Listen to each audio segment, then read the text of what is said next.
tempo deck. It's more of a control deck. Yep.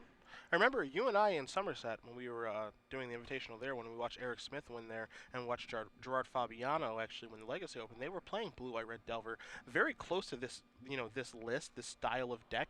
But before they had Geist of Saint Draft. Well, Now they have a better 3-drop. They have a much better 3-drop, obviously, in True Name Nemesis. So we saw that deck pick up then. It had a dominant weekend for Eric Smith and Gerard Fabiano. It still picked up some steam, still put up some top 8s and all that stuff. But we saw Esper Deathblade come back. We saw Imperial Painter come back over the course of the year. All that good stuff. Then True Name Nemesis comes out. Rogue Delver kind of goes by the wayside, even though we have 3 of them in the top 8. But we don't have one in the finals. We've got Blue White Red Delver in the finals, a deck that won Grand Prix Washington, D.C. in the hands of former Player of the Year Owen Turtenwald. And now it's in the finals of our last Open of the year. It would be interesting to see this one take it down. It would also be funny because at the beginning of the year, in the first Legacy Grand Prix Denver, Jun lost in the finals there. Will it happen again? So coming full circle. That's what we're doing. You noticed. Right. Yeah, Jun, the run. Beginning of the year runner-up. Will it win or be the runner-up in the last tournament? Hard to say. The Delver decks. I mean, these Delver decks have been really popular for the last month or so, but Jund is kind of a deck that really has been hanging out on the fringe the entire time. Now, I'm wondering if it has to do with True Name Nemesis becoming so prevalent in the metagame that we're starting to see more of these sacrifice, black-based decks. Players like Reed Duke have moved as far as to play Pox in Legacy just because of True Name Nemesis. I think people are going through drastic measures to take care of this card. You see both players are opening up their Modern Masters giveaway cards. I think that's an Eternal Witness on Jacob Wilson's side. That's a foil. That's a foil Eternal Witness. I believe that's the case, which is going to be the playmat for Grand Prix Richmond. Yep. Foil Eternal Witness. I don't know how much that's worth. That's like a non-zero That's sweet. I have a cube which has Eternal Witness in it. My 5th Dawn Witness is not a foil. That was a sweet card. Gonna go have some chats with Jacob after the match? Possibly. Depends if I have anything good to trade for it. We see both players shuffling up here for game number 1. Again, Cory's going to be on the first. Wilson's going to be on the draw. Jund versus Blue Red Delver. I don't know, man. Cory, he snuck by Shahar, but he looks like he, and I know you were covering the match, it looks like he may have crushed Ricky pretty badly. 2-0. Yep. It was 2-0. It's solidly 2-0 both games. All right, well, you see both players. They're laying out their opening hands as we're going to begin our finals. Our third day of coverage is just about over, but we got to crown one more champion and do one more match. Cory taking a look at his opening hand. And there's a Liliana. There's a few lands in there. And, of course, he does have Punishing Fire in his deck list, so he's the Punishing Jund variety. Yeah, it looks like he's going to do the whole set of Disruption. He's got what I think discard into discard into discard. He for sure has the Liliana and the Hymn to Turok. If he can cast all of them, he can really tear apart Jacob Wilson's hand. Wooded Foothills is where we shall begin. He also has a Grove of the Burn Willows in his hand, too. He's going to sacrifice this right now. Want to play around Stifle for starters. Let me see if he actually has his... Jacob doesn't play Stifle. Yep. Remember, Cory gets to know that. Yep. Because this is a finals match. He's going to search for a non-basic, so he does open himself up to Wasteland. Yeah, Cory's hand's a little land heavy. He can probably afford to get Wastelanded right now. It's probably more important that he's able to cast his cards on curve and he gets the correct mana right now. Jacob's deck does need lands a little more than you'd expect from a traditional Delver deck. I imagine Jacob's going to use his lands more as utility wastelands to destroy Grove of the Burn Willows than he will just as straight mana denial cards. Yeah, I think it's incredibly important to make sure that you just do keep Grove off of the board, as Wilson's going to start off here with a Delver of Secrets. Yeah, he has a Force of Will, Swords to Plowshares, Stoneforge Mystic, and Jataxian Probe in his hand. We saw there he decided not to use the one of Jataxian Probe, just to rather wait and feel out when he actually needs to know what Cory's hand is. See a Badlands there by Cory. He's going to play that. It looks like we're going to run out the old Hymn to Torak. I wouldn't be surprised if this bites a Daze that Jacob does have in his hand. Yeah, you'd have to pretty much count on Jacob dazing this. He could let it resolve and hope that he still has land and Stoneforge Mystic left over when the dust settles. But if Cory gets one of those pieces, then Jacob really does end up down. Jacob's kind of thumbing through his hand here. He's also got the Force of Will. The interesting thing here, is that if he does daze this, as you mentioned, he's down on land, so he won't be able to play Stoneforge on turn 2. Yeah, he could pitch Jataxian Probe to Force of Will to counter this. It's almost like him accomplished what he wanted to then. It discards 2 cards, but remember, it means that Jacob still has land number 2 and still has Stoneforge Mystic. In the end, though, I think he's going to take the day's play. He'd rather not get 2-for-1'd by Jund. Checking for blackjack.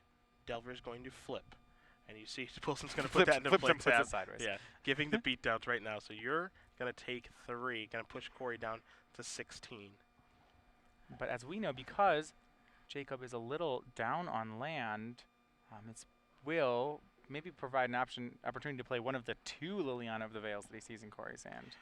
So you Grove of the Burn Willows, a Wasteland, double Liliana, and a Verdant Catacombs in the hand for the Jund player here. So he could go with a Wasteland next turn, could Cory, but he could also just try to establish the Planeswalkers. Wilson doesn't have any land yet, draws a Stoneforge Mystic, gonna play a fetch land, so now Wasteland is a no-no. Yeah, so he's doing right here is he's protecting his turn 2 Stoneforge Mystic from Wasteland by playing a fetch land first. Next turn he'll play the Duel and the Mystic. Punishing Fire the draw here for Cory this turn. Don't forget again that he does have Grove of the Burn Willows in his hand.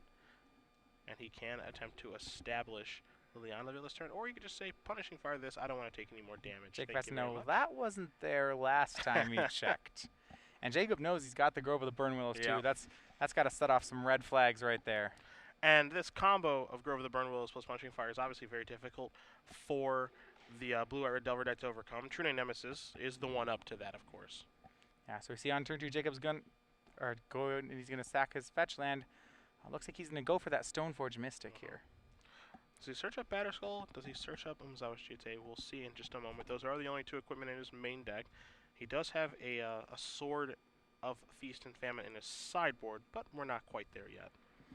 Yeah, and looks like he's just going to get the Batterskull. That will force Cory, at least on this turn, to go ahead and recast the Punishing Fire to get the Stoneforge off the table. Cory probably really doesn't want to let Batterskull get into play before there are 5 lands for Jacob. So Batterskull in the grip, Stoneforge in play again, as we did mention. Grove of the Burn Willows in Cory's hand. He does have the Punishing Fire in the bin, so he could attempt to take care of the Stoneforge Mystic on the next turn. And this is really what we've seen Cory been doing to the Delver decks all evening, is that he's been using this Punishing Grove engine to just grind them out of cards. We see the Delver players slowly, their hands will run out, as Cory just continues to have more and more 2-for-1s. Kind of funny because when I think about Jund, I really think of just this ridiculously fair deck. Not only is it fair, but it doesn't even play blue.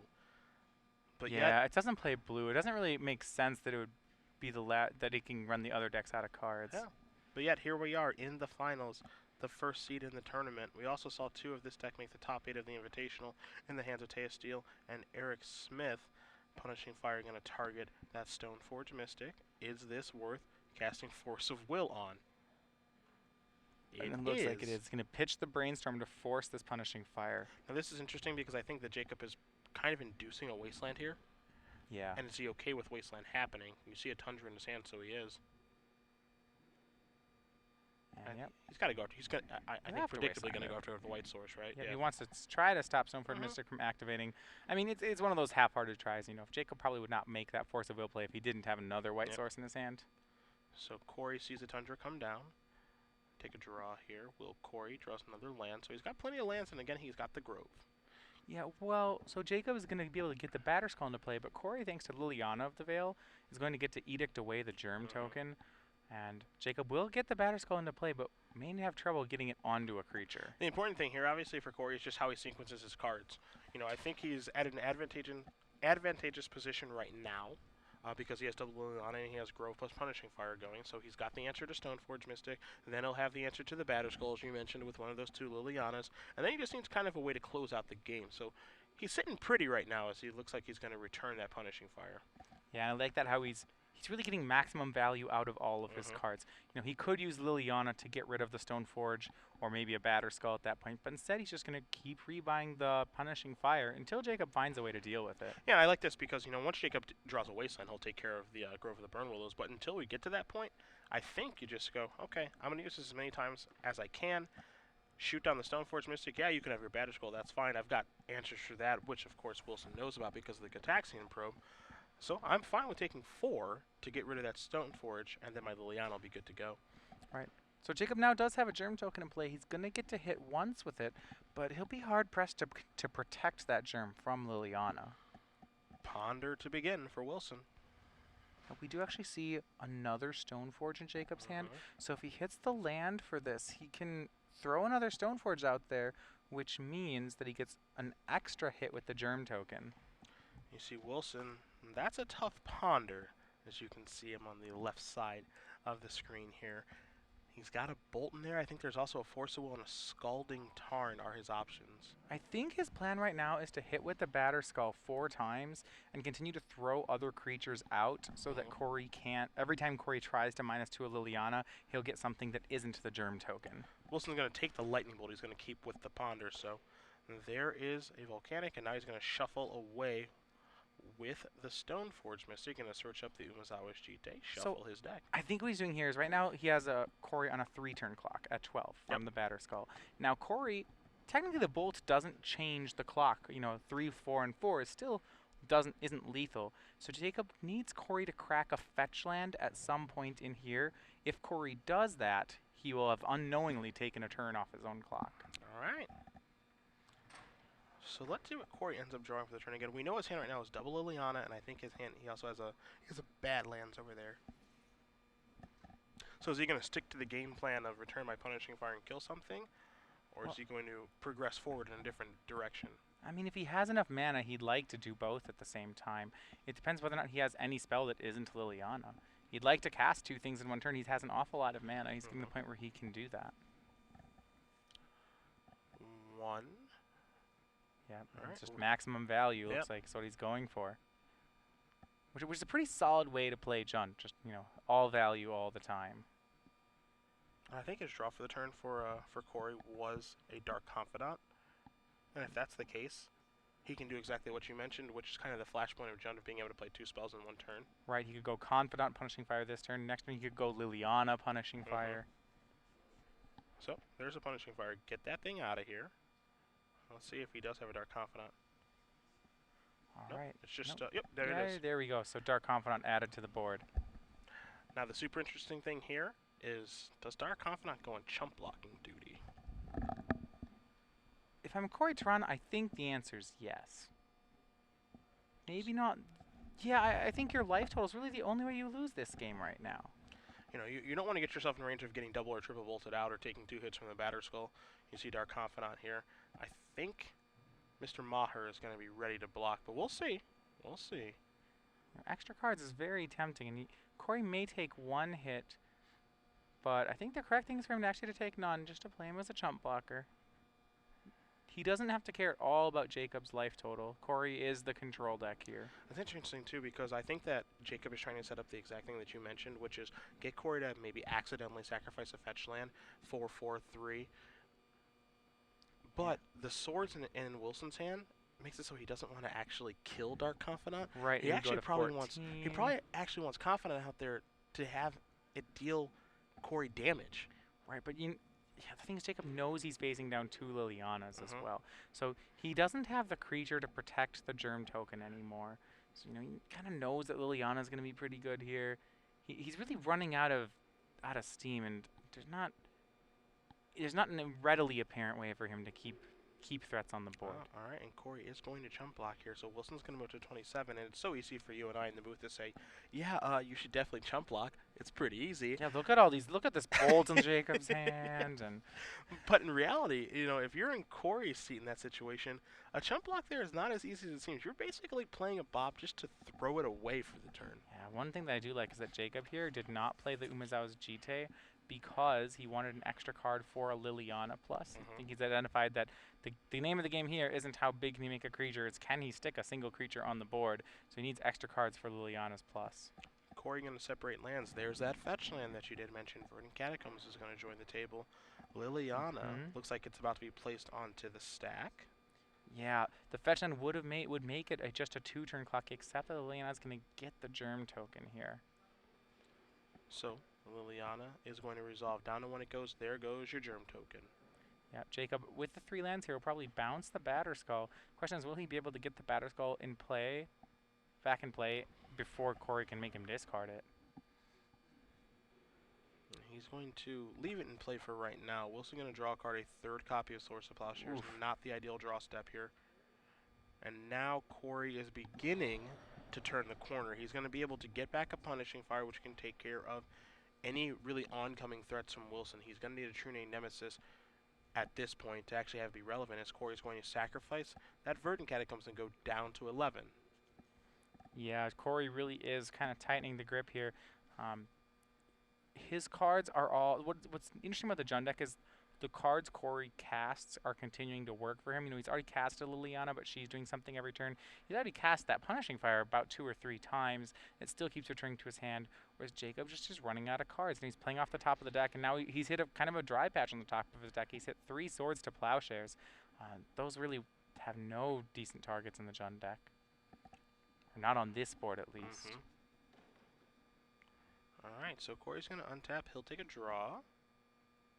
And we know he has Punishing Fire within the grip. He has an Abrupt Decay. He has another copy of Liliana. So, luckily for him, he's got something that's easy to discard to Liliana. Just discard a Punishing Fire. Who cares? Yeah, he's going to keep discarding that Punishing Fire just to add insult to injury here. And as we said, the Umezawa's Jite is discarded from Jacob. Okay.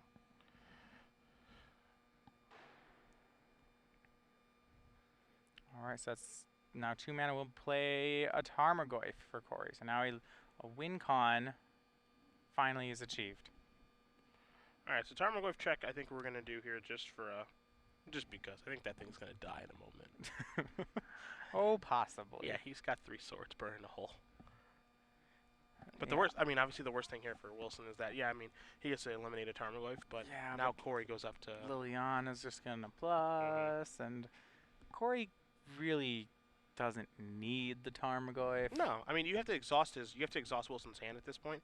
Swords of Plowshare is going to take care of the Tarmogoyf, and then Liliana go to work on the grip, and then you can just finish up with pretty much anything. This reminds me of when you're playing a control deck and you have counter spells in your hand, and they remove one of your cards, and you just don't even counter it because you're just like, yeah, that's fine. You can get rid of my really cool looking card. That's not really how I'm playing. No, just doesn't really matter all that much. Wilson is going to Lightning Bolt to take care of that copy of Liliana. Yeah, Wilson from the Jataxian probe earlier in the game though, he knows there's another copy of Liliana waiting. I think the draw was a Wasteland there, I believe? Well, that's good. That's a step. Now he can get rid of the Grove, which means he can get rid of the Grove if he can find a way to get rid of the Liliana. Maybe he can answer Cory's card advantage engine. Maybe he can outdraw him. And Cory's deck list, you oftentimes look for a Life from Loam because some people are starting to move a Loam to the main deck of these Jund decks to potentially lock their opponent with Wasteland, but no main deck Loam here. Yeah, actually doesn't even play the sideboard Loam in this deck. So he's really just hasn't adopted that tech to the deck. What Jacob, I think the card he's going to look for to get back in this is Jace. If he can get a land and a Jace, Jace can actually beat Liliana in a fight. And Jacob could get this game with, because there's no Punishing Fire Grove of the Burnwills interaction, Cory doesn't have a removal spell for Jace yet. So here's a Liliana of the Veil. That's going to come in, obviously going to tick up. Wilson at the ready to discard. There's a Swords to Plowshares. Yeah, so Cory down to 1 card. It's an Abrupt Decay. No real target for it. And both sides are just going to sit around here. Jacob needs to find something before that, to answer that Liliana before she ults. He doesn't. He does not act. What does he have to draw to? We'll see. Yeah, he can keep plussing the Liliana. He's gonna have to find. Well, it's really the Batterskull is the card that he can get by her with. Or he's gonna have to double bolt it or something. Yeah, like I mean, that. the first thing he has to do is just take care of that Liliana. That's obviously serving to be the biggest problem at this point. It will take a double bolt type scenario, and that's part of the reason I think that we saw Wilson bolt the first one is because he just has to work his way through this Planeswalker. Yeah, he's gonna have to work through it, and then he'll have to find a win con after it. There's a Wasteland going to take down the White Source. Yeah, that gets Jacob even farther from bouncing and recasting Batterskull.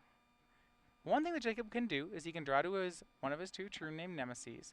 If he gets rid of the Liliana first, and that's a big if, but if he does, right now Cory does not currently have an answer to True Name in his hand. Cory was deciding if he wanted to tick up or not because he's going to have to discard an Abrupt Decay, but Wilson's going to discard a 3rd Swords to Plowshare. So Wilson has 1 card left in his hand. That's a Lightning Bolt to put that Jace down to 2, so now he needs to peel 1 to get that, Liliana off the board, not Jace.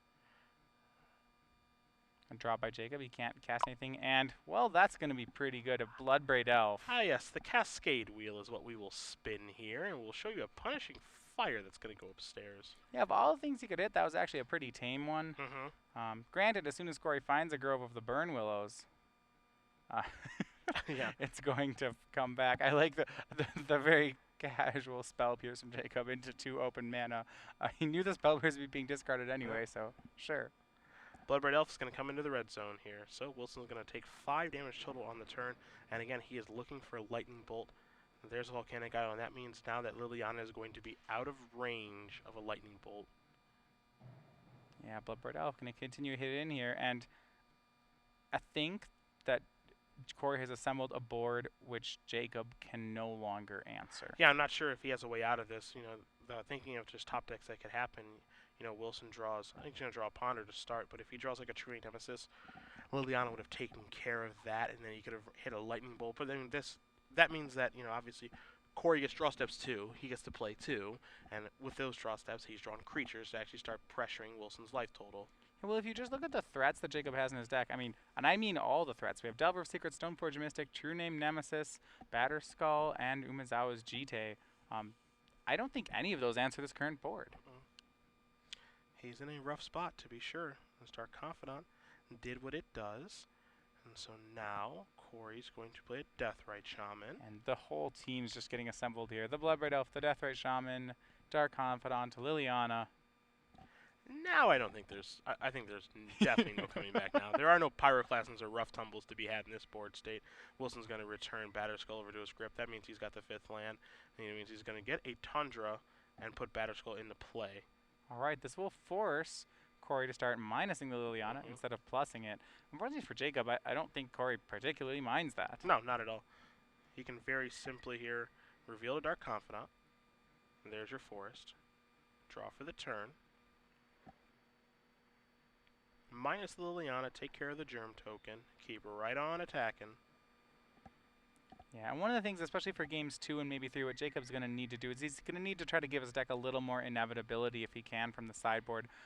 These are situations where he actually drew to his out of the Wasteland to hit Punishing Fire, to hit the Grove of the Burnwillows and break the Punishing Fire combo. But by the time he got there, Cory just scored so many 2-for-1s off the Punishing Fire that Jacob had no way in his deck to recover from the situation. So he's going to need to look for more high-impact options if he has them available. All right, my friends, we're going to bring back to the booth one of the last times for this evening, because it is trivia time, and very quickly I'll explain the rules. I'm going to fire away the question. I'm going to do both. If you don't mind, I'm going to be greedy. All right. All right. Very simply, get your Twitters ready. Follow at SCG Live, hashtag SCG Premium. The question is a simple one, and we've asked it twice already this weekend, so if you get it wrong, it's kind of embarrassing. First week of 2014, we're going to be in a city. We're going to be doing a show. Patrick Sullivan and I will be bringing it to you in the first quarter of 2014. That first weekend in January, where are we going to be for the first show of the new year? If you can name that city, follow at SCG Live, hashtag your answer with the SCG Premium, and we will announce the winner at the conclusion of this round. Yeah, that's going to be January 4th, 2014, the very next Star City Open we have. That's right. Are you going to go? I know it's close to you. I don't know. I don't know. I know Is it's it close to you, but me? I'm not going to say where it is. If it's close to me, I think I might go. But if I don't know, we'll have to see. All right. All right. We'll take a look at the sideboards here between Wilson and Teran. And within Wilson's sideboard, he's got a lot of one-ofs. 1 Grim Lavamancer, a Grafdigger's Cage, 1 True Name Nemesis, a Swords to Plowshares, Pyroblast, Sword of Feast and Famine, Wear Tear. And then he's got 2 Aethersworn Canish, 2 Meddling Mage, 2 Rest in Peace. What's got you excited here in his board? Well, more threats, more things that are hard to answer. That'd be the first thing I'd want to look at. So, True Name Nemesis. It's good against Jund. I'd want the 3rd copy of that right off the bat. Other things, I'd want the Sword of Feast and Famine. That covers 2 of the 3 colors of Jund. Granted, it doesn't stop Punishing Fire, it doesn't stop Liliana, but it does at least help you swing through cards like Tarmogoyf. Other things to look at, he does have Red Blasts. Those obviously don't work here. He could play Meddling Mage, naming Punishing Fire. It's not really what you'd want to be doing here, so I'm not particularly excited about that. I really just think it's the True Name Nemesis and the Sword. Looking at Cory's side, he's got 2 Engineered Explosives, a Scavenging Ooze, 2 Ancient Grudge, 2 Diabolic Edict, 2 Golgari Charm, 3 Pyroblast, 2 Surgical Extraction, and 1 Thoughtseize. Now, Cory's been playing against these blue decks all throughout the elimination round here, so I know we're going to see Pyroblast, but outside of that, what else do you like here? Well, we've seen Diabolic Edict come in against all the Rug Delver decks, and while this isn't Rug Delver, it is a deck where you can expect 3 True Name Nemesis post-board, and because of that, I would have to think that he's going to go ahead and board in the Diabolic Edicts here. In addition to that, he can use any number of cards. He can board in one of the Ancient Grudges if he wants to have a way to take out the equipment. Equipment are one of the things that he has a little more trouble with. And I really think those are the main weapons he's going to use in the matchup. Things like Scavenging Ooze and Engineered Explosives are okay, but a lot of the cards in his main deck are actually pretty good here. So I think the bar of what a card needs to get boarded in is pretty high. Alrighty.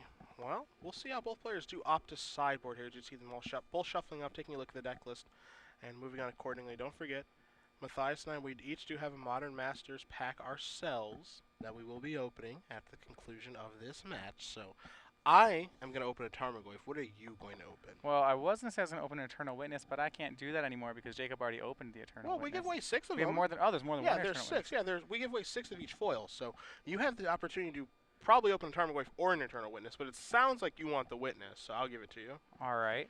Well, let's see. I only had a couple chances to play Modern Masters. I'm gonna. Let's see. If I can't have a really great rare, we're gonna go with Thundercloud Shaman. I really liked playing that guy, and he was a great first pick, and he'd be good enough for my pack. I think chances are I'm probably going to open a goblin like Mad Auntie or something and just be infuriated. Maybe It's a black goblin. You can't even play that in goblins. Yeah, I know. Maybe a tar pitcher. I could play that one. You can Violet in. Yeah, that sounds so good. Wow. Have I more broke lords. Does that More kill? lords. Does that kill a True Name Nemesis? No. Okay. What does he tap to do? He has Mad Monty has a tap, doesn't it? Tap to like regenerate a goblin. Yeah, textless basically. Might as well be. It's a lord. And first of all, it's regenerate another goblin. Or I know another it can't, goblin. I know it can't regenerate itself. Well, that'd be far too powerful. Yeah, the 2/2 definitely can't regenerate itself. So better or Thanks, worse? Watsy. Better or worse than War Chief in your Goblins deck? About the same. All right. Both just not good.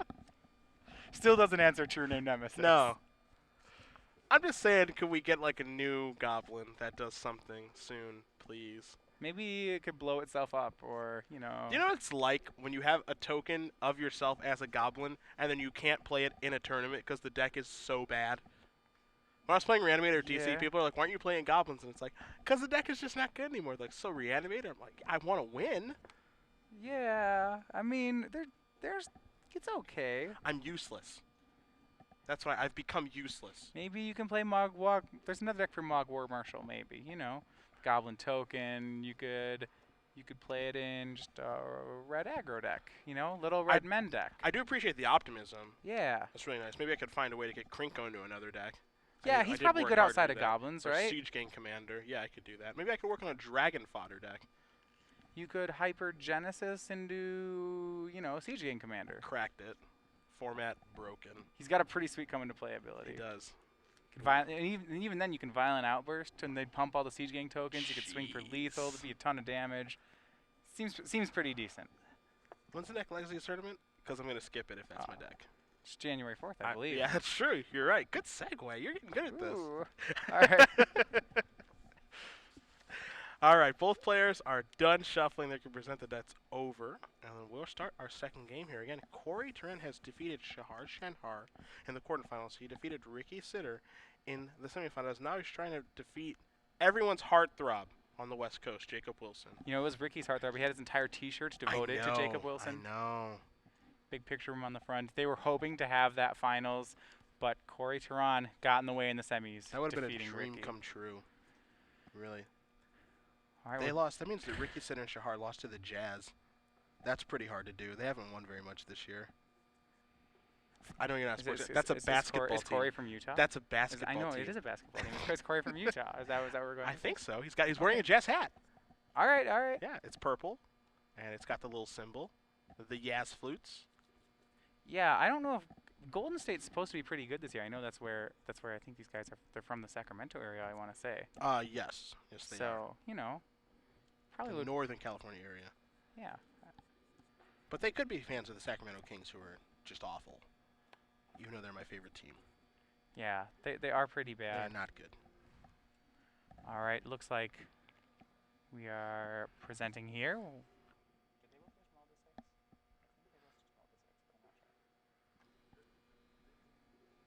See Glenn Jones getting a stretch on. Glenn's last event. Yes, this is Glenn's last event. He will. Yeah. So after a long, what is it? After a long tenure in the sideboard, Glenn will be sided out at Yeah, the end of this for tournament. good. He's no longer good enough for the sideboard. But we're going to miss him, all jokes aside. It's been a Yeah. blast working with Glenn over the past year and a half, so he's taught me a lot, but he's moving on. Yeah, He'll be back. he'll be back. He'll In the be next back. year, we'll be seeing more of Ruben Bresler in That's the sideboard.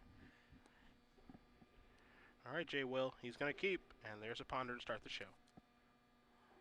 All right, so Stoneforge Mystic and another pair of lands for Jacob Wilson. And play or draw, I think, is not too different in this matchup, at least from Jacob's side. We saw he had the turn 1 Delver last game, but it really is about Jacob being able to kind of shut down Cory's card advantage engines. You know, he needs to make sure he has a Wasteland to answer Grove of the Burnwillows. He needs to kind of get around a Liliana. And it almost seems like that's more important in this matchup than how fast Jacob Wilson can present threats. All right. Cory, he's ready. Yeah, I think Jacob that turn hid the Stoneforge Mystic on top of his deck to protect it from any sort of Thoughtseize or Inquisition. I've already getting him going to sacrifice. We'll see what land he's going to search out. Will it be a basic or a non-basic here? If you're Cory, I think in this matchup you can search out non-basics with a little more impunity because you almost would prefer that Jacob wastelanded your non-basics because that means he's not wastelanding your Grove of the Burnwillows. So there's a Swamp, the basic. Still could cast any of his 1-drops. He could cast Deathrite Shaman, could be Inquisition of Kozilek, could be Thoughtseize. Could just be a swamp that he wants to cast. Swamp. Could just be a swamp. Swamp, there you go. Could be a textless swamp. Here's Thoughtseize. Stoneforge, Brainstorm, Ponder, Wasteland. So we've dodged that, and a Lightning Bolt. There's no white land in here. I think Jacob hid the white land so that it couldn't get him. I don't. Yeah, maybe he just doesn't have it. Yeah, there's not a white land to cast those stone forges yet. I want to believe there's a white land on top of his deck. I do. He hid it there just so that if he got Thoughtseized, his opponent would be like, wait, there's no white. Yeah, I like to believe that he hit it on top. We'll see as Cory's going to write down the hand. See what he's going to take with his Thoughtseize. It's actually a pretty good hand here from Wilson. Yeah, my guess is you just take the Brainstorm. Maybe if you have a Liliana, you want to take the Lightning Bolt.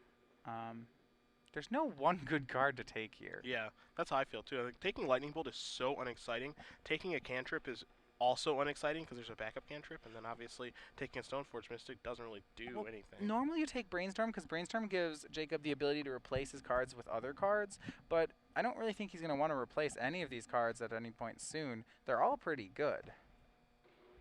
And this is the hand where I was talking about. It has a threat. It has Bolt as an answer to Liliana. It has Wasteland as an answer to Grove of the Burnwillows. This is the hand that's legitimately scary for Cory.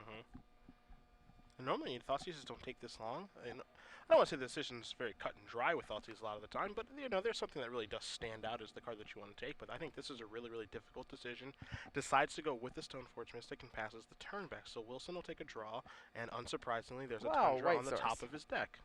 So what I think that means is that Cory probably has the 2-mana kill spell for the Stoneforge Mystic. You know, maybe an Abrupt Decay, maybe a Punishing Fire, but he wants some way to prevent Jacob Wilson from sneaking a quick Batterskull into play. All right, well, there's the Batterskull. So we'll see what Cory has in his hand. Yeah, Cory has to be sure to protect himself from Wasteland. I do think we'll be seeing either an Abrupt Decay, like I said, Abrupt Decay or a Punishing Fire, some way to deal with the Mystic.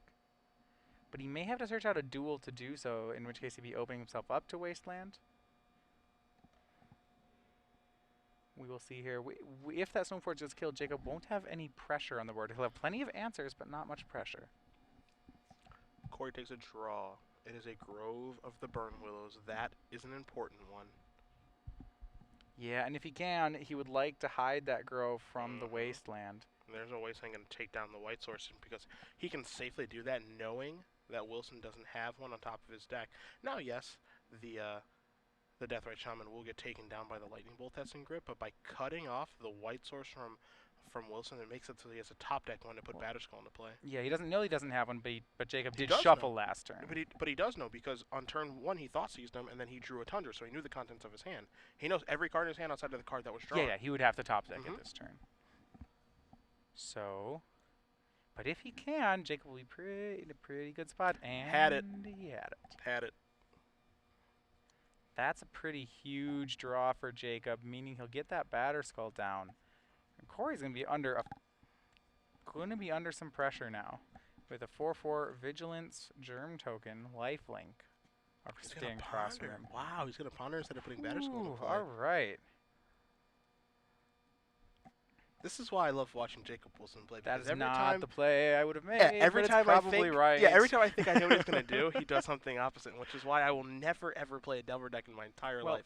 If he's committed to bolting the Deathrite Shaman here, you know, Cory didn't have the 2-mana removal last turn. He doesn't need the 2, means he probably doesn't have it this turn, and that Jacob can further develop his hand with Ponder instead of spending the turn putting the Batterskull into play. So he's going to cast a Ponder instead of taking the opportunity of Batterskull into play, which means, as you mentioned, that we're probably committed to just pondering, figuring out if we're happy with what we've got, and then Lightning Bolt into Deathrite Shaman, attacking for 1 with the Stoneforge, and being content with our turn. Yeah, so we see deciding putting those 3 back. And we will see Lightning Bolt for the Deathrite Shaman. There's your attack for 1, and that's going to complete Wilson's turn. So let's see what Cory's up to on his turn. Yeah, we see a Bloodstained Mire drawn by Cory. So he still doesn't have that 2-mana removal spell, so Jacob will be able to use the next turn to put Batterskull into play. It doesn't seem like to me that Cory has another removal spell at this point to be able to take care of that Stoneforge Mystic. So Batterskull looks like it's going to be on the way. You see a Deathrite Shaman. There's a Golgari Charm in hand as well. So he's boarded in Golgari Charm in this matchup. Probably just another way to deal with a True Name Nemesis. Yeah, you want to have as many answers as possible. Yeah, the card. This is what I imagine Cory would view this as a good matchup. He just wants to make sure he doesn't lose to the card that can beat him. We can also take care of a Delver's Secrets before it flips as well. So it's got some utility. We could see it regenerate a creature off of a Lightning Bolt, which isn't something that's going to happen a ton, but again, it's something that can happen. So that's why you got to love those charms since they do so many things. Yeah, well, now that the Wasteland is out of Jacob's hand, Cory can reveal that he did have a Grove of the Burn Willows in play. I wonder what we're going to see here on 2-land. Well, there's a Tarmogoyf in Cory's hand. He can make that play. Though really that won't help too much with Batterskull. I think he was counting Graveyard to count how big his Goyf was going to be when he played it. So there's a Tarmogoyf. Wilson goes up to 20, and we'll see exactly how big Tarmogoyf is. And it's a 4/5, so we can tango with the Batterskull. True Name off the top. That is pretty good here. Jacob has another Wasteland. So you want the True Name or do you want the Batterskull? I think it's the True Name. He's going to Wasteland the Grove. And I like this play here, actually, where he just goes Wasteland Grove, leave up Batterskull, pass the turn back. Right. And as soon as he hits another land, he'll be able to cast that True Name. Dark Confidant the card here for Cory. Yes. Cory has a backup Grove, which is nice. Yeah, Jacob only has so many Wastelands. Jacob did spend a Wasteland on one thing that was not a Grove, which means that if Cory can draw all his Groves, Jacob can't waste all of them. That's true. So there is your Grove. And is it going to be time for Bobby? Oh, excuse me, that's a Bloodstain. I take that back. Grove still in the grip. Yeah, it's probably because he doesn't have another one. Cory's going to protect this Grove for as long as possible before playing it, just in case Jacob top decks another Wasteland. Cory deciding exactly what land he wants to search for here. Yeah, I imagine it would be, well, actually he does not have access to a Taiga, I don't think. So all the lands do produce black, so it's just going to be a Bayou. And of course, sandbagging the red source and the Grove of the Burn Willows that we mentioned in the hand. So Wilson does not know the contents of Teran's hand at this point. I think we might see him deploy, and I think he's got a Deathrite Shaman in his hand too. I think we're just going to watch him deploy Bobby and pass it back. All right, Dark Confidant for Cory, so he doesn't have an answer right now to the Stoneforge Batterskull. Or not a permanent answer, but he does have a Dark Confidant, and so he can start looking for one. Yeah, I mean, Tarmogoyf is certainly okay in this situation, just being a 4/5 wall at this point that Batterskull can't get through. Yep, and it looks like Cory will pass the turn. Jacob has to decide whether or not he wants to brainstorm here or put the Batterskull into play. Batterskull was one of the things he wanted to play early on, but it doesn't actually break the board open here. Nonetheless, he still will make the Batterskull on end step. And so brainstorming in a turn is borderline illegal as a wasteland drawn off of the top by A Wilson third again. one. Yeah, so now what Jacob needs to do is he needs to make this true name Nemesis, and if he can, I mean, really the Nemesis is enough by itself. Of course, if he can connect that Batterskull ever onto the Nemesis, that'll just be incredibly good. Wasteland, now true name going to come into play. So this means that that Wilson gets to, or excuse me, that Teran gets to do the show with Dark Confidant. Alright, so now he's searching for an answer to True Name Nemesis. The card flipped is a Verdant Catacombs. That's no help. Well, I And mean, he he's has perfectly. a second draw. He's doing fine against True Name. I don't think that really causes that much of a problem because he has a Golgari Charm in his hand. It's just the fact that he would have to lose Dark Confidant at this point. He would have to trade. He'd basically 2-for-1 himself to take care of True Name, which, again, I think is okay in this situation. Well, Dark Confidant did give him an extra card, so by 2-for-1ing himself, he's 1-for-1ing himself in a sense. Yeah. But yeah, he'd like to get as many extra cards off Bob before killing True Name Nemesis as possible. The question, you know, can he afford to maybe get one more card? I think is the question here. Marshflight's going to come in. Cory going to sacrifice that. So he's going to take a little bit more life. He's going to get a black-red source in Badlands. Again, he's still holding that Grove of the Burn Willows that he does not want to show to Jacob just yet to let him know that the Punishing Fire Grove of the Burn Willows engine is on. And as he presents his deck over to Wilson, let's see what he wants to do on this turn. Think he's got a Deathrite Shaman and a copy of the Golgari Charm that he might just want to resolve now and doesn't want to risk it getting countered. Yeah, let's see. He's going to start out.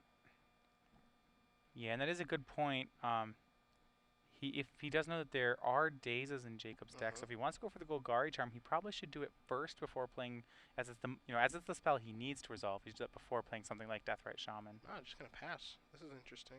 Well, I think he's committed to Golgari Charming and playing around Daze, so maybe he's going to do it on Jacob's turn. The problem is that Jacob appears has drawn a Spell Pierce. Yeah, he can get lit up by Spell Pierce really bad here. So now here's a Brainstorm. So hit 1, 2, 3. Yeah, and that sequencing could be really bad for Cory here. That was his answer to True Name Nemesis, and those sometimes take a long time to show up, considering his other answers are all Edict effects, and Jacob has a full 3 creatures on the board. Alright, so a couple cards go back. Spell Pierce can stay in the game. Ooh, Gitaxian Probe is gonna let Jacob Cory's know. not really keen on letting that happen. Yeah, is he? he's gonna let Jacob know exactly what's up now. So this should be fun. See if we have a response here. All right, Jig's up. He's gonna go for the Golgari Charm, but I think he's gonna find out that waiting that turn there really ended up hurting him. So he goes for Golgari Charm, but Jacob's sitting here with the freshly drawn Spell Pierce from this turn. Looks like he'll get to save his True Name Nemesis. And he's deciding whether or not he wants to pierce this. I can't think of another spell that he needs to pierce more. There's other cards like Liliana that are very good here, but this pretty much, I think this just has to be pierced. True Name is so good in this matchup. I'd be surprised if he doesn't pierce this. Just a little pierce plus Wasteland action. And yeah, there's a pierce here. Yeah, remember that was not in Jacob's hand until this turn. And now here's the grip. There's the Grove that we've been sandbagging. Got a fetch like land. I two think more lands. Yeah, and then maybe a Liliana. It's a little bit off of the camera to be able to see, but Wilson at the end of the day is working with perfect information, which is all that matters for him. And now he can choose to Wasteland if he wants to, or if he doesn't want to. Again, might not want to Wasteland at this point just because he knows that Cory has more lands in his hand. Yeah, I don't think it doesn't make sense to try to take Cory off lands. He has too many of them. I think he's just going to save the Wasteland for a potential Grove of the Burn Willows.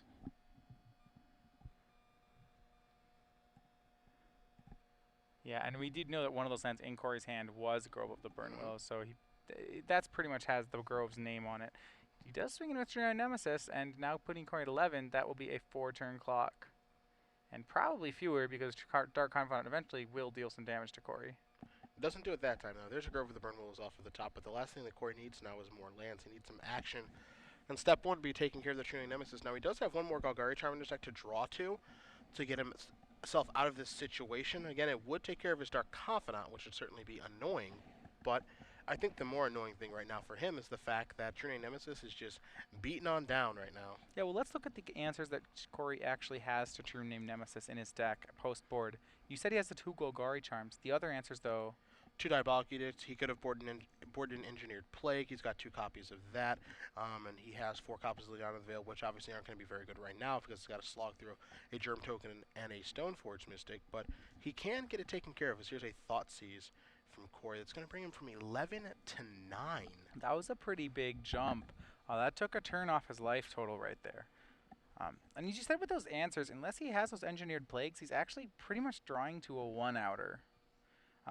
He does the other ways you mentioned, Diabolic Edict, Liliana of the Veil, they're all sacrifice-based effects, and it seems unlikely that Cory will be able to get that True Name Nemesis before it kills him. Well, this is a good start in the right direction because Deathrite Shaman is going to be able to allow Cory to gain potentially a little bit of life. There aren't any creatures in the graveyard right now, I don't think. You see the Golgari Charm and the Thoughtseize over there, Ponder and some other cantrips on Wilson's side, as Wilson drew a Lightning Bolt for the turn, so he can actually take care of Deathrite or Dark Confidant whenever he sees fit, or he can save that to just go upstairs, and now this game would be actually a 2-turn clock as opposed to a 3-turn clock. You could be, I mean, with the right Dark Confidant flip, it could be a 1-turn clock. That's true, too. There are some 3-drops in the deck. Of course, we did mention Liliana of the Veil. Bloodbraid Elf is a 4. Maelstrom Pulse to Singleton's a 1. If Engineered Plague's in the deck, that's obviously a 3. So this game could end in 1 turn. All right, so Cory's down to 6 with that True Name Nemesis hit. Gonna go reaching maybe for Wasteland? Yep. Yeah, I think he Wastelands now because he can't win the Grove fight. He saw Cory already reveal another Grove. So Cory has 2 Groves in hand. Jacob just can't keep him off Grove of the Burn Willows anymore. So might as well take down his mana. Mm-hmm. So there goes the Bayou. And Delver gonna come in now for Wilson. He's gonna leave up that Volcanic Calling for a Lightning Bolt. Cory's gonna go down to 5. And now he's actually opening himself up more because now Dark Confidant, yeah. we just opened up a whole new page of outs that Dark Confidant can kill Cory with, because now that adds Dark Confidant itself, it adds Tarmogoyf, it adds Abrupt Decay, it adds Punishing Fire, it adds Hymnotorak, it adds Diabolic Edict and Golgari Charm from the sideboard. It adds a few cards. Just a touch. Ancient Grudge as well. This could get ugly.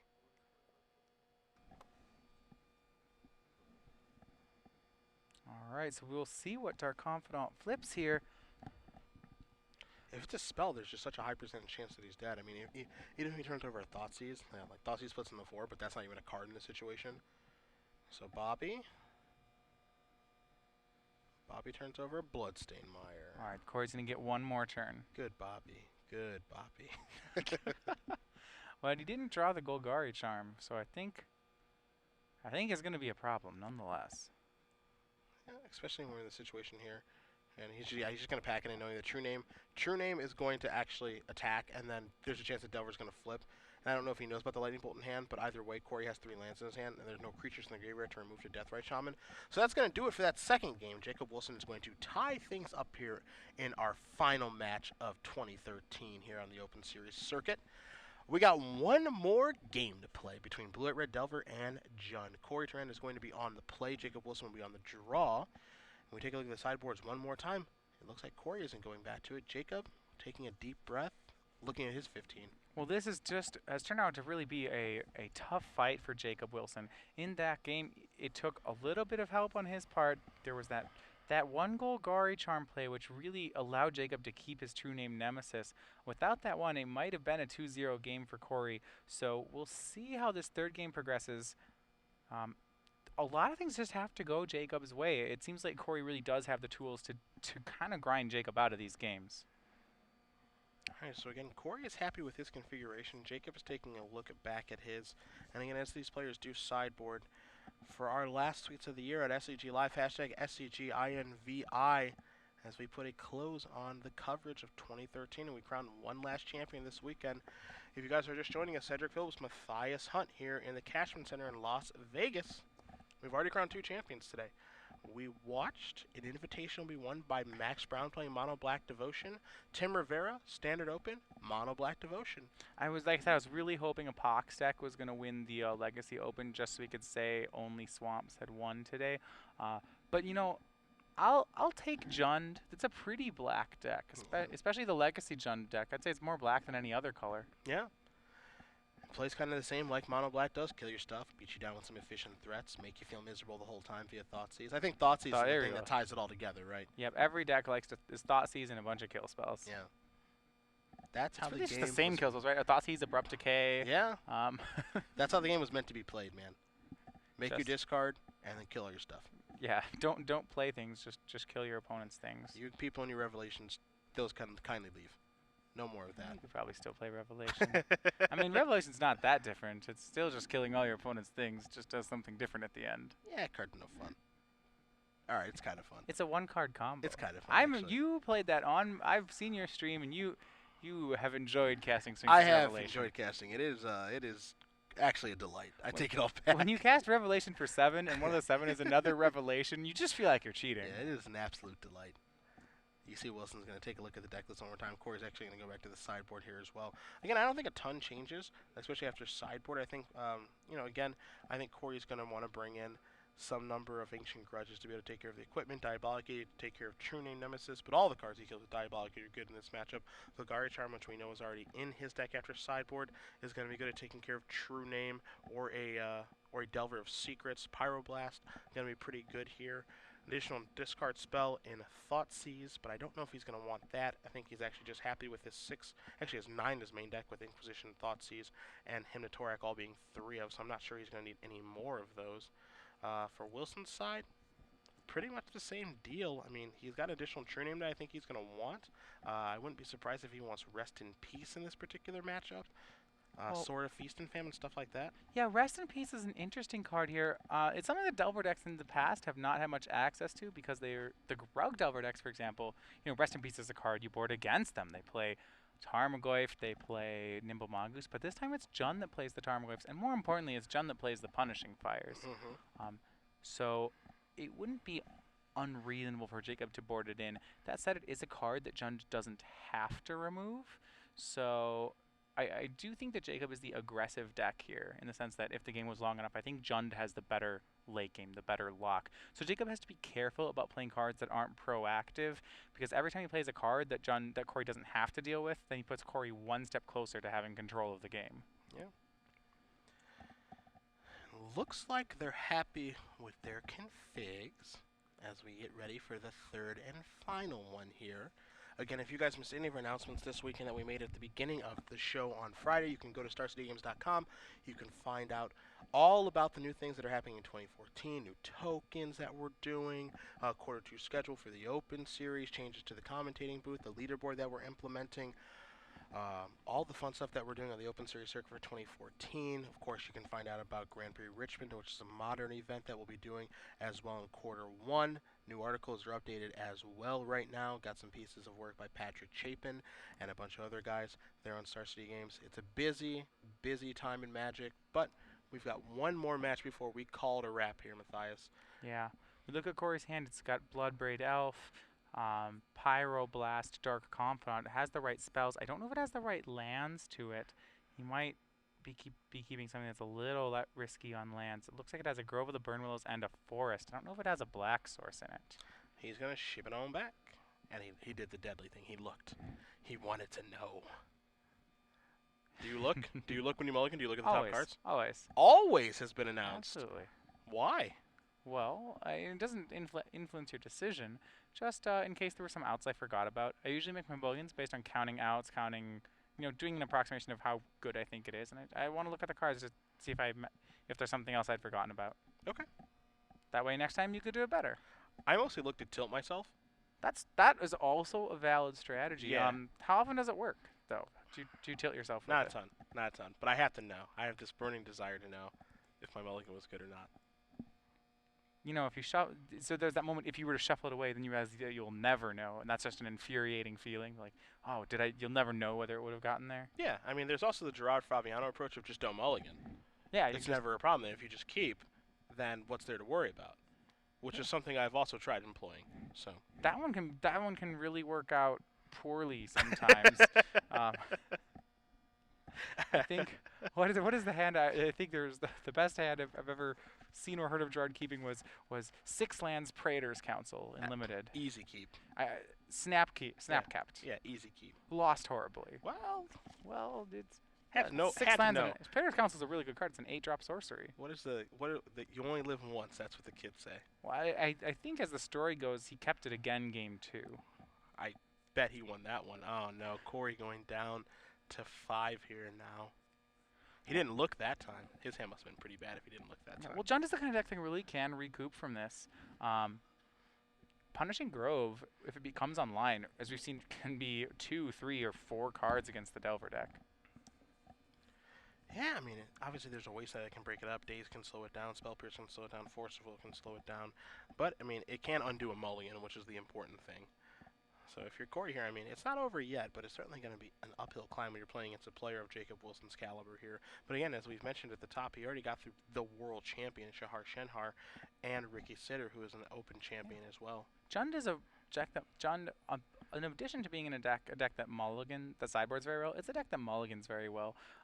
Cards, an unanswered Dark Confidant, for example, easy. Suddenly your mulligan to 5 is just fine. Same thing, Liliana, Punishing Fire. These Jund staples, these card advantage cards, can pull the deck out from a mulligan. 5 cards. You see a Badlands. I see, I believe, a Grove of the Burn Willows here. So it looks like there's a couple of lands over there in Cory's hand. Yeah, I can't imagine he'll be shipping it. It has a Liliana and some lands. So it has a game plan. All right, there's a Grove to start.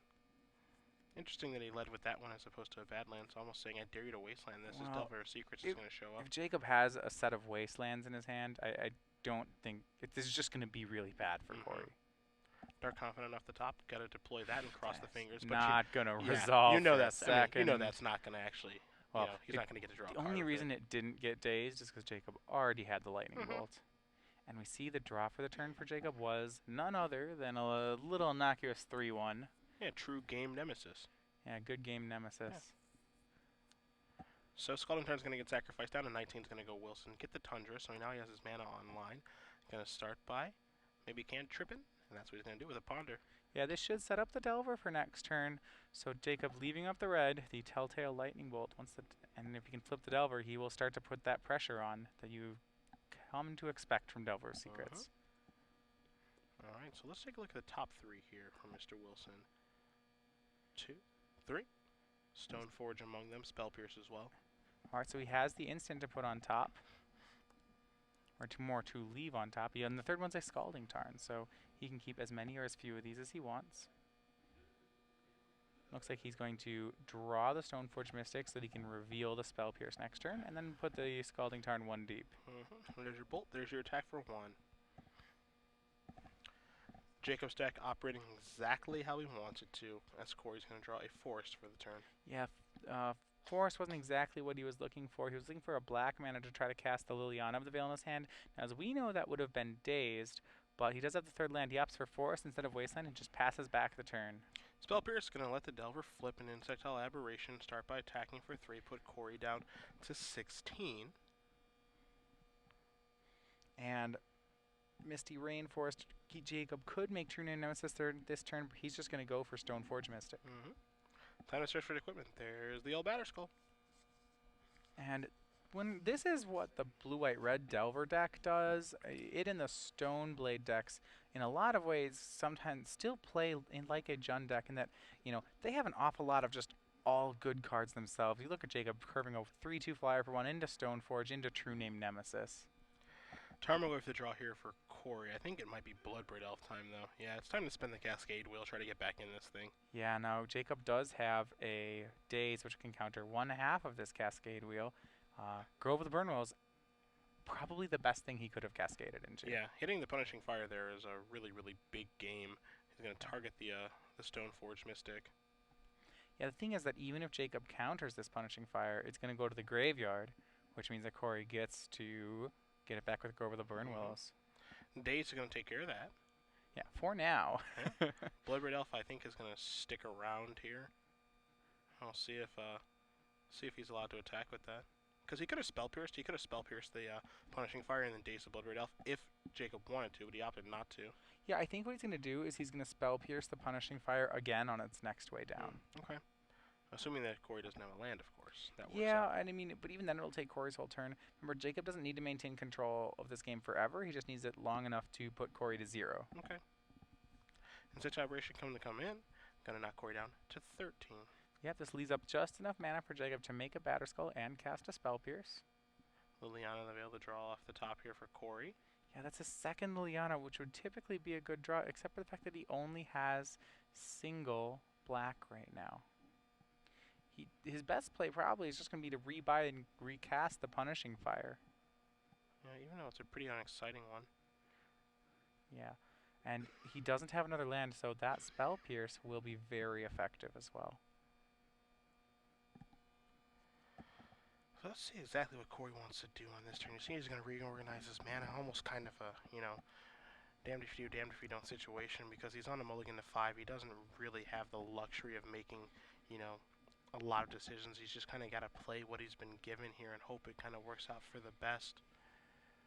Does have a Tarmogoyf that he can cast, which is fine. The situation is he going to attack? Ooh, he might attack for 3 here. And that's kind of interesting. If he attacks for 3 and then tries to take down the Batterskull with the Punishing Fire, he gets absolutely wrecked by the Spell Pierce. But he knows about the Spell Pierce in Jacob Wilson's hand from the Delver, so he can't make that play. Yeah, he knows he's playing into the Spell Pierce, but if he doesn't play around it, he doesn't have many other great plays. So we'll start with a swing. Well, he doesn't really want to swing into. He's swinging into a Batterskull. Yeah, that's bold. All right, there's a Deathrite Shaman. Yeah, that will give him the ability to play Liliana next turn. He still has enough mana up to get back the Punishing Fire and punish something. Almost likely he's going to try for the Insectile Aberration. Yeah, he's going to leave enough mana on the end step to say, yeah, get back my Punishing Fire, try to Punishing Fire your Delver. That's flipped an Insectile Aberration, but the Spell Pierce is really going to blow that up. And I'm actually pretty impressed here with how good Spell Pierce is in this matchup. Yeah, Cory's going to wait to try that play until it's back on Jacob's turn so that Jacob has to use the Spell Pierce mana on his own turn. But I have to think we will be seeing a Spell Pierce happen. He's going to do it on the end step. Maybe he's just going to return on the end step. Let's see. All right. Well, he returns Punishing Fire. Yeah, I would think he wouldn't want to do it on end right now. I think he's forgotten about the Spell Pierce. Yeah, I think so too. Yeah, so he's going to try to target the Delver. Yeah, I think Jacob's piercing this. Yep. I think it's an easy pierce, and unfortunately here, a bit of a misstep by Cory because now Wilson's going to get to use all of his mana on his own turn. There wasn't really much of a benefit to doing it on the end step, in my belief. Yeah, what that means is that Jacob, with double Ponder and all, with all these cantrips, having more mana is always where you want to be. And you see a bunch of Force of Wills on top of the deck, and I have to think that's what Jacob will do. Now, what I find amusing about this game is, if you were to say what the most important card in this matchup was, post-sideboard, what would you say it is on Jacob's side? On Jacob's side, probably True Name Nemesis. Okay, so Jacob has had the option to play True Name Nemesis for about the last 3 turns, and just hasn't. Yeah? Just hasn't. He's so patient. Yeah, he's just winning with the traditional powerhouse cards. But now it's time for the Haymaker. It's time for True Name Nemesis. If Cory thought things were bad before, now he has a True Name Nemesis on the battlefield, and we are 1 mana away from Batterskull being shoved onto True Name Nemesis. Oh, that's fun for everyone. Yeah. That would be fun beatable. That's what that would be. All right, we have 2 Lilianas here. The land for Cory. He can Edict. That'll probably get the Stoneforge Mystic at this point. Yeah. Cory's going to go down to 9. Is he facing lethal on the next turn? Almost. Well, no, he's not lethal because Deathrite Shaman can gain 2 life. Okay. It's really close to lethal. It would require him to hit a removal spell for True Name Nemesis on the following turn, but it would have to be a removal spell that isn't an Edict effect. I don't think he's drawing live. There is your Liliana. All right. Jacob says that's fine. Jacob. By the way, Jacob's remaining 2 cards are True Name Nemesis and Force of Will. So Force of Will, blue card, and oh yeah, Liliana's fine. Yeah. Follow up. He may follow up with another Liliana. He's got a Tarmogoyf in the grip. Okay. Yeah. It's a great blocker. If it resolves.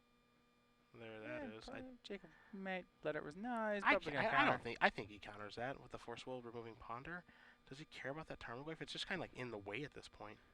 Yeah, probably lets it resolve. Yeah, okay. Yeah. This is why I suck and he's great. It can't block True Name, it can't block Delver, and this is going to be lethal. And that's going to be lethal. So True Name is going to equip You get equipped by Batter Skull, so that's going to be attack for 4, 5, 6, 7, 8, 9, 10 in the air, and that is going to do it. Jacob Wilson wins his 3rd Legacy Open in the StarCityGames.com Open Series circuit, this time with Blue-White-Red Delver, defeating Cory Teran in 3 games, and he is our last champion here in 2013. Congratulations.